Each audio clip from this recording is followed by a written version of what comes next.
प्रदोष का दिन, प्रदोष काल का समय, भगवान शंकर प्रदोष के दिन प्रदोष काल में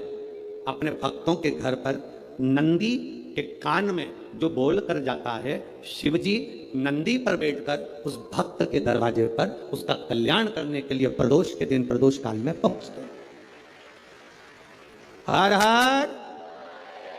प्रदोष के दिन प्रदोष काल में देवादिदेव महादेव उस शंकर के भक्त के घर जाते हैं जो भगवान नंदीश्वर के कान में कहकर जाता, नंदी के कान में जिसने कहा।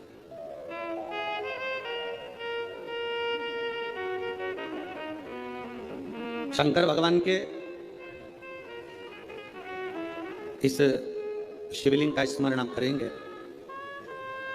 बीच में जो एक मोटी सी लाइन होती है इसको अशोक सुंदरी कहते हैं। सब लोग दर्शन करें, जम के बोलो जरा, करें। अशोक सुंदरी की जगह जहां पूरी हो जाती है उसके बीच में शिवलिंग और उसके बीच में थोड़ी सी जगह खाली आती है। करें दर्शन, समझना जरा बहुत अच्छे से। जैसे ये अशोक सुंदरी की जगह है, हम निवेदन करेंगे आस्था चैनल वालों से भी और एलईडी वाले भी, जिन जिनको एलईडी पर आप दर्शन करा रहे हैं वो पूरी तरह से कराएं। गणेश जी का स्थान, षडानंद कार्तिकेय का स्थान, अशोक सुंदरी का स्थान, बीच में अशोक सुंदरी का जो स्थान पूरा हो जाता है वहां से लेकर शिवलिंग के बीच में खाली जगह आती है। करें दर्शन आप लोगों ने, खाली जगह आती है। उस खाली स्थान की जो महत्वता है, ये जो अशोक सुंदरी से लेकर बीच में जो जगह है, ये भगवान शंकर की जो धर्म पत्नी है माता पार्वती, उनकी जो योगनियां हैं 64 योगनी, उनकी जो शक्ति पीठें हैं, उनकी जो सिद्धता है, उनकी जो सिद्धियां हैं, ये अशोक सुंदरी से शंकर के शिवलिंग के बीच में जो खाली जगह होती है, इस स्थान पर 64 योगनियां, देवियां, अष्ट सिद्धियां, नवनिधियां सब इस स्थान पर रहती है। इसलिए हमारे यहाँ शिव महापुराण की कथा कहती है, पूर्ण पूजन के बाद अगर कोई नारी, कोई पुरुष, कोई बच्चा, कोई बुजुर्ग अपने मन की बात का स्मरण इस जगह पर हाथ को रखकर, जैसे किसी के हृदय पर हाथ रखते हैं तो दिल धड़कता हुआ स्मरण होता है, उसी तरह यहाँ स्पर्श करेंगे और स्पर्श कर कर जब अपने मन की बात करते हैं तो देवादिदेव महादेव नंदी के साथ आकर प्रदोष के दिन कार्य की सिद्धता पूर्ण करते। उस स्थान की मूलता होती है, वो स्थान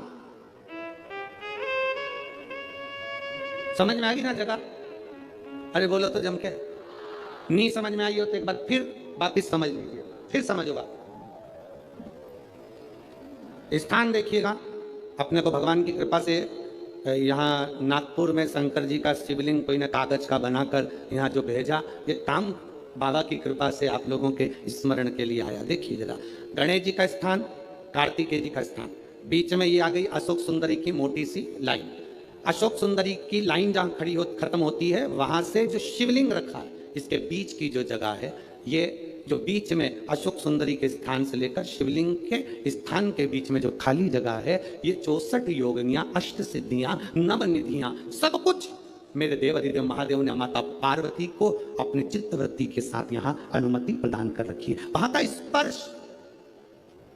वहां का मात्र स्पर्श और हमारे दिल की बात, शंभो शरणे मांगू घड़ी दुख काटो दया करी दर्शन। उस स्थान का वैशाख और ज्येष्ठ 2 महीने ऐसे होते हैं जिन 2 महीने के किसी भी 2 प्रदोष पर यदि अनार का पुष्प शंकर भगवान को समर्पित करा जाता है, भगवान शिव जी को अगर अनार का पुष्प समर्पित करा जाता है तो संपदा की कमी नहीं होती, कभी वैभव की कमी नहीं होती। केवल 2 महीना ऐसा होता है, एक होता है वैशाख का महीना, एक होता है ज्येष्ठ का महीना। ये 2 महीने में कभी भी कोई सी भी 2 प्रदोष, किसी भी 2 प्रदोष को ले लो और उसमें अनार का फूल, जो अनार का फल लगता है उसमें फूल भी लगता है, अनार का यदि पुष्प, एक ही पुष्प यदि शंकर के शिवलिंग को समर्पित करा जाए तो कभी, हम तो यहाँ तक कहेंगे कि कोई बहुत छोटे से छोटा व्यक्ति है, भले हाथ गाड़ी चला रहा है, ठेला गाड़ी चला रहा है, रिक्शा चला रहा है, उसके पास धन नहीं है, बहुत कमजोर है, पैसा नहीं है, बहुत तकलीफ में है, बहुत दुखी है, तो हम तो उससे कहेंगे कि या तो वैशाख के महीने में या ज्येष्ठ के महीने में कोई भी 2 प्रदोष को अनार का पुष्प यदि वो समर्पित कर देता है तो निश्चित है उसके घर में वैभव संपदा बढ़ना प्रारंभ हो जाती है, कार्य में उन्नति।